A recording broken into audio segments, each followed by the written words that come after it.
Families are being evacuated and uprooted from their homes, taking their pets, and we're about to go in here in just a few minutes and hopefully speak to some people about how their experience has been. As you can see, there is quite a lot of snow on the ground, not as bad as it was just a few hours ago. We are driving on the way here from Wichita. We were sending Colton some videos, and the visibility, it was pretty hard to see, I'm not gonna lie, but it is getting better. Now I want to show you guys right here, about, I would say, 1.5 inches.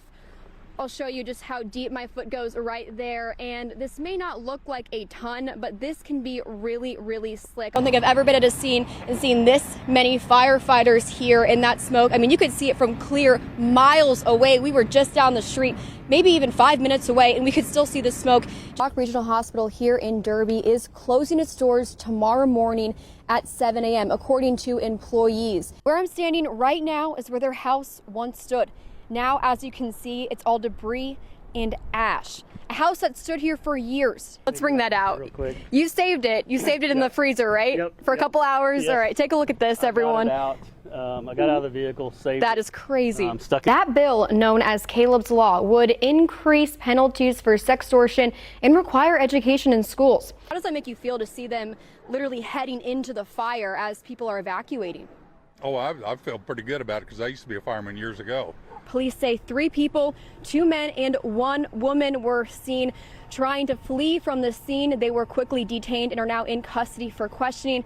Of course, it is still too early to really figure out what led up to the shooting and what happened here. In just minutes, this is the kind of damage that was caused from Sunday night's storm here in Salina. Just take a look at this car. This is one of many that was damaged last night. Look at the glass that was shattered, and it's even so bad you can put your hand through the windshield here. Schools in Sedgwick County have been busy all day today. Now, we just spoke with Laura Rainwater, and she says that the turnout today has been higher than what they typically see for a special election. Ranchers use drip torches like this to help assist in lighting controlled burns. Once it's down, you just drag it along with you, and it follows you.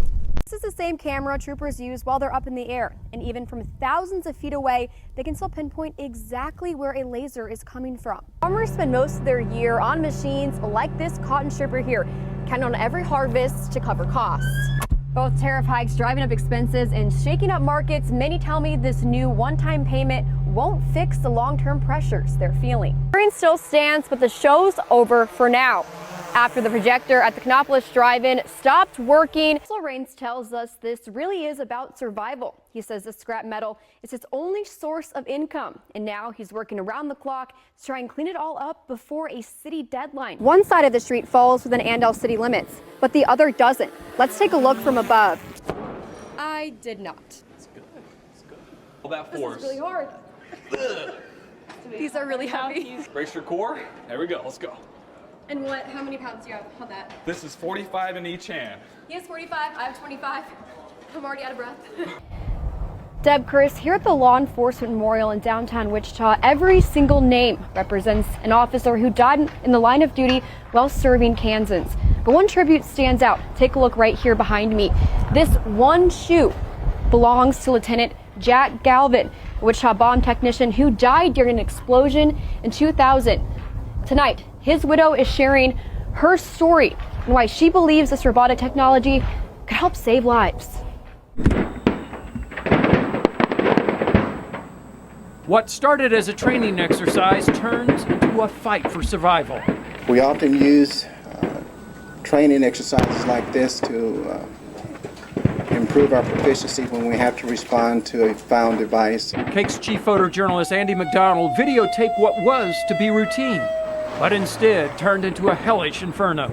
Chief Williams says the first explosion was in the West Pit, where officers were placing the fireworks. Williams says that's where Sergeant Galvin was. It was supposed to be a routine training mission where officers blow up old unused fireworks. This video from 2000 captured a bomb squad training mission. Lieutenant Jack Galvin was a certified bomb technician, but his wife Mary says he loved what he did. He was really a good man. He loved his job. He loved being a police officer. He really, really did. But during that training exercise, an explosion left Galvin with severe burns. Mary then got a phone call. That phone call. I honestly thought it was one of my kids telling me they had forgotten their lunch money or something. But an officer was yelling on the phone because everything was so loud. and he just said there's been an accident, and you know, your heart just kind of drops. When she arrived at St. Francis, Jack was still conscious. As they wheeled him in, his words were, "Mary, it happened, my worst fear." Galvin died 15 days later from those severe burns and a heart attack. The two were high school sweethearts. We were about a month and a half shy of our 30th anniversary. We were high school sweethearts. Now, more than 2 decades later, Wichita leaders debate whether to approve new technology for police, including robotic dogs for SWAT and the bomb squad. They look like dogs, they walk sort of like dogs, so that's why they're called robotic dogs, but they are robotic systems. They have many functions. Police Captain Aaron Moses says the devices can open doors, climb stairs, and enter dangerous areas before officers do. Could have, yes, because the robotic dog would have been able to check, probably more thorough than human, in that pit to see if there was a hot spot. Mary spent years supporting the bomb squad, advocating for equipment to protect officers. When you've got people that you expect to run towards the danger, then you need to give them the equipment to do that. Mary and Jack also helped push for this memorial, honoring fallen officers across Kansas. She says when Jack was a part of the honor guard, he would attend funerals for officers around the country and always came home with the same thought. Wichita needed a place to remember them. When they lowered his coffin into the ground, I made him a promise that we would do this. And we did. Now Jack Galvin's boot still stands. One boot in a line of too many. This is the actual boot that he had on. We couldn't find the other one. Mary says even in his final moments, her husband held on to his faith. Father Billinger, our parish priest, he gave Jack the sacrament of the sick 4 or 5 times. And even if he wasn't going to make it through surgery, he told the surgeon, "You come out, I want to do it while the soul may still be in the body." So I do know for a fact Jack left this earth in a state of grace. A life of service, a family still honoring his sacrifice, and a hope that technology could one day help save another officer's life. Today, she remembered a phone call from one of Galvin's close friends on the police bomb squad. And before he hung up, he told me that his little girl had told him that, "Daddy, maybe heaven needed a very good policeman now." I believe that to be very true. Now, police say if the city approves these robotic dogs, that one of them will be named Jack in honor of Lieutenant Galvin. Now, the city delayed the decision Tuesday night, saying they want more time to talk about the technology, but of course we'll continue following this story and bring you updates on air and online at KIK.com. That's my home. Weeks after wildfires tore through parts of southwest Kansas, the damage is still clear. Nothing but dust and ash. This video from 2 weeks ago shows a house burning up in flames. I was watching it long before the deputy come, but it just didn't look like the wind was going to shift, but it did. That house belonged to Edward and Barbara Bond. The fires destroyed their home of 30 years, but the land they stand on in Meade County has been part of their family for 85 years. We were here and the sheriff's deputy showed up. I walked out to the road to see what he wanted. He said, "You got 30 minutes to get out of here." With just minutes to leave, Edward did what he could to save what he had. I had cows in this corral. I just opened the gate and let them go. They were across the road over there in my other corral the next morning. But the home his family had lived in for decades was gone. The house that my daddy put in here in 1940. It was on fire. And they couldn't, of course, there's old dry wood, you know, this old house was built in 30s and back in the 30s. It was moved in here in 1957. And then flames just went to, they tried to put it out, but they finally had to abandon it on account of the flames. Edward's wife, Barbara, says in the weeks since the fire, they have been coming to terms with what they lost. Bothers us most is all of our family pictures and from clear back to our grandparents. They also say insurance won't cover them because there's no water supply nearby. Where I'm standing right now is where their house once stood. Now, as you can see, it's all debris and ash. A house that stood here for years. Now, as the Bond family looks towards the future, they look to rebuild what they lost in the fire. For Edward, this farm is more than just land.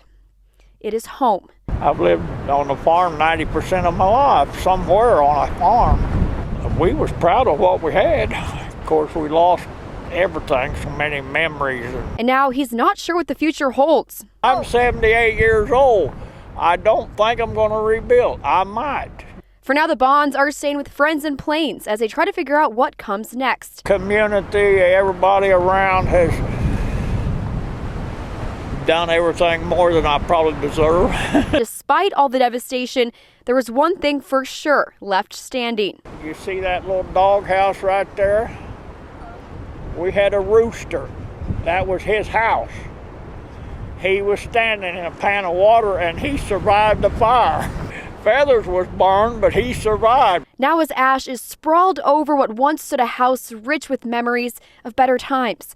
The Bonds say one thing matters most. I think the main thing we have to remember is that the Lord's in control, and He has a plan. In Meade County, Kate Devine, Cake News, on your side. This new video comes from the Phillips 66 at Harry and Rock.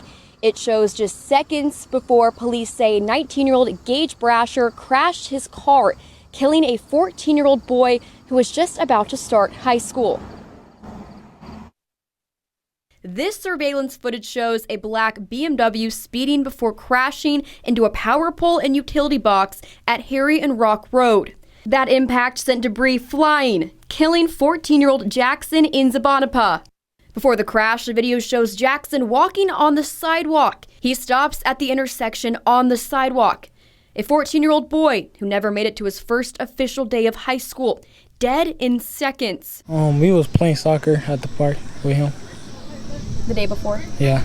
His friend and neighbor, Tenny Batiang, a sophomore at Southeast High, remembers Jackson most fondly when he thinks about the moments he spent playing soccer with him, less than 24 hours before he was killed.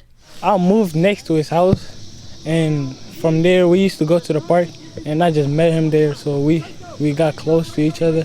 We used to go to the pool together, play soccer. Yeah, that's how I knew him. He says when he found out what happened, he was left shattered. I couldn't believe it. Yeah, I was broken. Not long after they played soccer, Tatum Dana, the manager at the Phillips 66, was outside when she heard screeching tires.